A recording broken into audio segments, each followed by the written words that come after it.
반갑습니다. 8월 25일 월요일 큐티 스케치 시간입니다. 오늘 본문은 에스겔 22장 1절부터 16절까지의 말씀입니다. 오늘 본문은 이렇게 시작합니다. 또 여호와의 말씀이 내게 임하여 이르시되 인자야 내가 심판하려느냐 이 피 흘린 성읍을 심판하려느냐 그리하려거든 자기의 모든 가증한 일을 그들이 알게 하라. 너는 말하라. 주 여호와께서 이같이 말씀하셨느니라. 자기 가운데에 피를 흘려 벌 받을 때가 이르게 하며 우상을 만들어 스스로 더럽히는 성아, 네가 흘린 피로 말미암아 죄가 있고 네가 만든 우상으로 말미암아 스스로 더럽혔으니 네 날이 가까웠고 네 연한이 찼도다. 그러므로 내가 너로 이방의 능욕을 받으며 만국의 조롱거리가 되게 하였느니라. 오늘 본문은 이스라엘, 계속 반복되는 내용 중에 하나인데요. 이스라엘에게 피 흘린 성읍이라고 말합니다. 예루살렘을 피 흘린 성읍이라고 이야기하면서 죄의 도성이라는 거죠.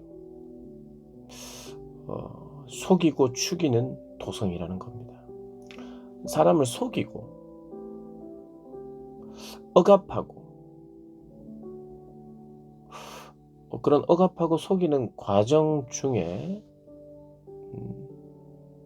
인권을 유리하기도 하고 성적인 방종과 타락이 있기도 하고 자신들이 원하는 것을 얻되 그 시대의 문화적인 종교적인 어떤 우상 숭배의 방법으로 그것을 행하는 굉장히 총체적인 그 죄에 대해서 정리를 하는 그런 내용을 오늘 담고 있습니다. 그래서 여기에서 피 흘리는 성 예루살렘이라고 규정하고 있어요. 예루살렘을 피의 도시다, 범죄의 도시라는 거예요.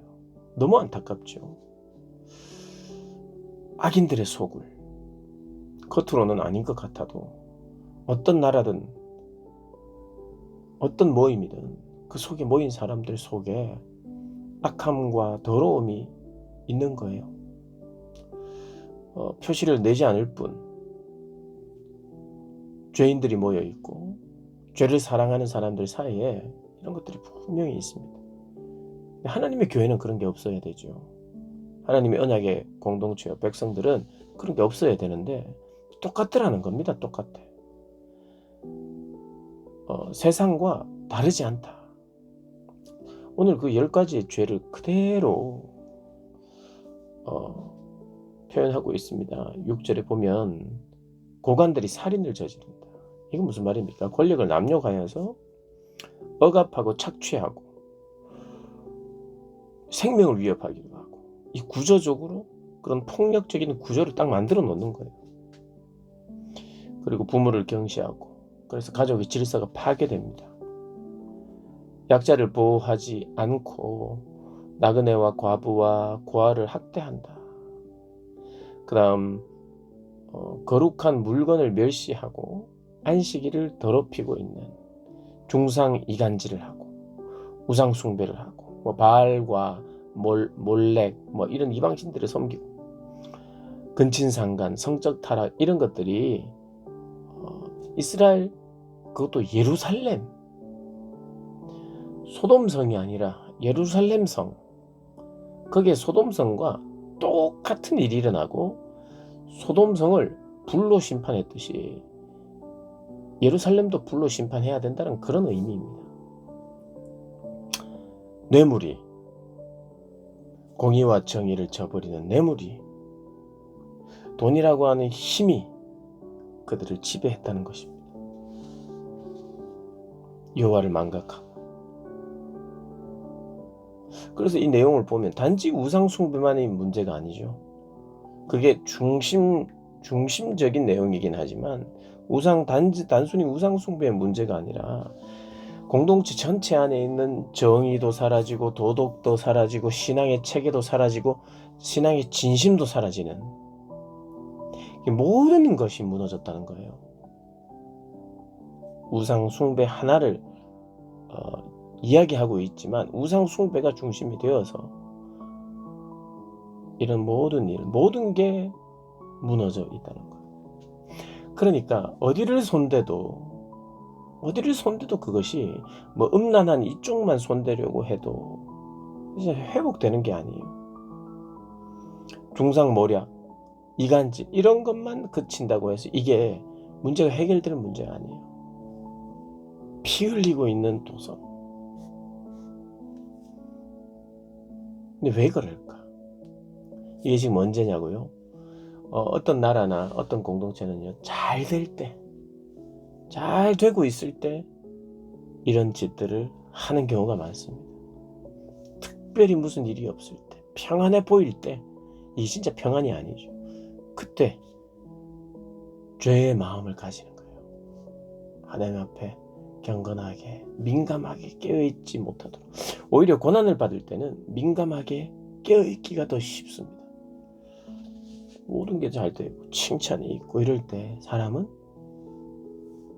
교만해지기도 하고, 죄를 안 지으면 교만해지고, 눈에 보이는 죄 말하는 겁니다.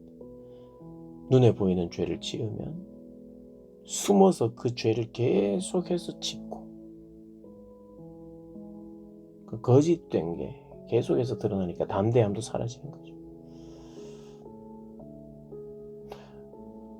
죄를 안 지면 담대해지고 또 교만해지고, 참된 은혜 가운데에 죄를 짓지 않고 있으면 교만해지지 않는데, 뭐나 그 교만도 하나님 앞에 죄고 또 곧 넘어질 수 있는 성향을 가진 사람이라는 거예요.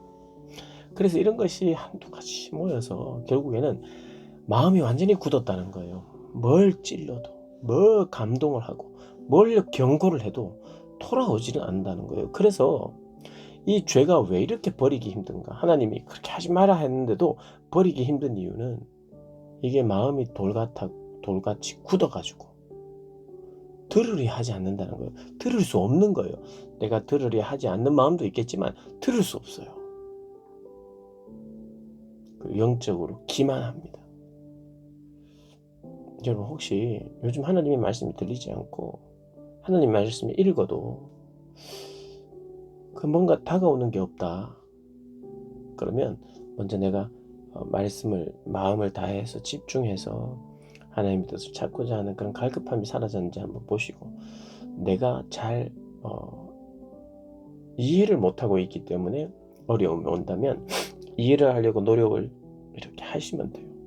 그런데 내 마음속에 들으려 하는 마음이 계속 없다, 그러면 그걸 내버려 두셔서는 안 돼요.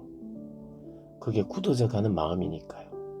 이스라엘 백성들에게 굳어져 있었기 때문에 마지막 심판에 대해서 강하게 어필하고 있고, 이미 지금 망하기 직전인데도 불구하고 그들의 예루살렘 성을 피해 성이라는 거예요.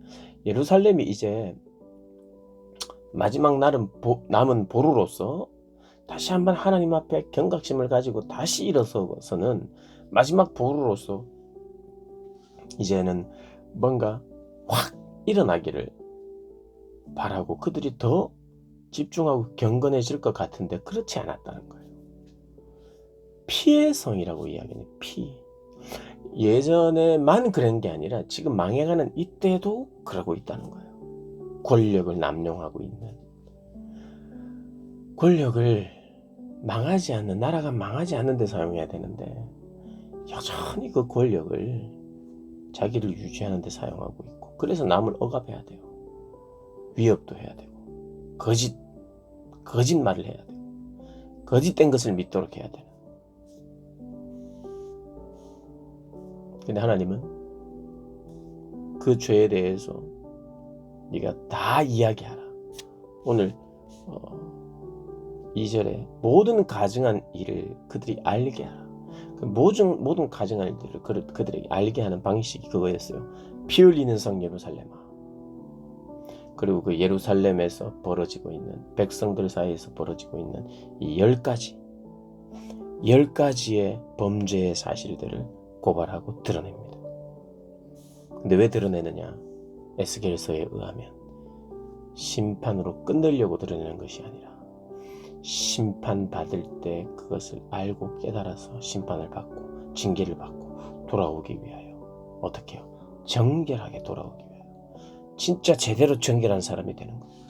진짜 제대로 거룩한 사람이 돼야 되니까 이 죄에 대해서는 죄값을 다 내가 감당하면서도 진짜 거룩한 정결한 그것이 회복되는 거예요. 그리고 오늘 본문에 계속해서 이야기가 나오는 것 중에 에스겔서에 계속해서 강조하는 것 중에 하나는요. 열방이 보고 있다.